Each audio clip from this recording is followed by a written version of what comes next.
চিলাপথাৰৰ ডিজমুৰ হিন্দু কৃষ্টি কেন্দ্ৰত দুদিনীয়া কাৰ্যসূচীৰে অনুষ্ঠিত হয় দ্য ২৫তম ডিমৌ আঞ্চলিক ৰঙালী বিহু সন্মিলন।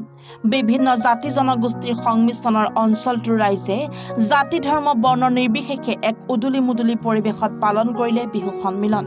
অনুষ্ঠানটো জিলাখনৰ বহু ঠাইৰ পৰা হুঁচৰি দলৰ অংশগ্ৰহণ কৰিছিল। অনুষ্ঠানটোৰ লগত সংগতি ৰাখি উদযাপন সমিতিয়ে উলিয়াই এক আটকধুনীয়া বাৰেৰহণীয়া সাংস্কৃতিক শোভাযাত্ৰা। ২১টা বছৰ অতিক্ৰম কৰি আমি ২২টা বছৰত আমি ভৰি দিলোহি ডিমৌ আঞ্চলিক ৰঙালী বিহু সন্মিলনখনে। আমি দুদিনীয়া বৰ্ণাঢ্য কাৰ্যসূচীৰে আমি এই বিহু মেলাখন আমি আয়োজন কৰিছোঁ।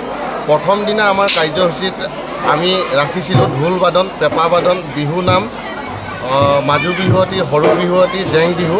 আৰু আমাৰ দ্বিতীয় দিনা কাৰ্যসূচীত আমি ৰাখিছোঁ সাংস্কৃতিক শোভাযাত্ৰা আছিল বাৰেৰহণীয়া। আমি অলৰেডি আমি কৰি গৈছোঁ। তাৰ পাছতে আমি বৰ বিহুৱতীৰ প্ৰতিযোগিতা আমি ৰাখিছোঁ আৰু প্ৰদৰ্শনীমূলক আমি চেমনীয়া হুঁচৰি আমাৰ সাংস্কৃতিক বাৰেৰহণীয়া গোষ্ঠীকো মাতিছোঁ। আৰু ইয়াৰ পাছতে আমাৰ সাংস্কৃতিক সন্ধিয়াৰ কাৰণে বিশেষ আমাৰ আকৰ্ষণ আমাৰ জনপ্ৰিয় কণ্ঠশিল্পী ৰাজ নাহানক আমি নিমন্ত্ৰণ জনাইছোঁ। তেখেত আহি ইতিমধ্যে আমাৰ মাজত আহি পাইছেহি।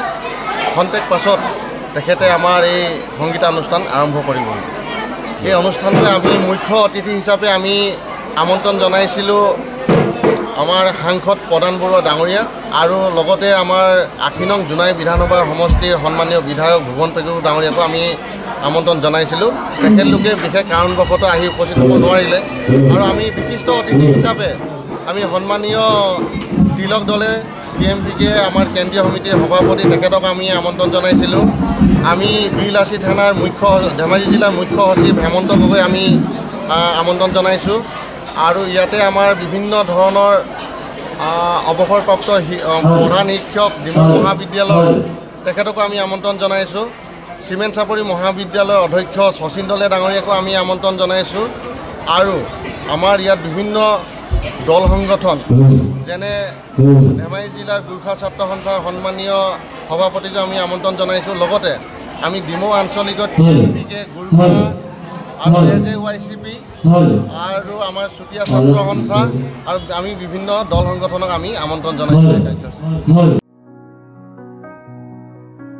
চিলাপথাৰৰ পৰা বৃষ্টি প্ৰাংগিঙৰ ৰিপৰ্ট, এনি ভাৰত 24।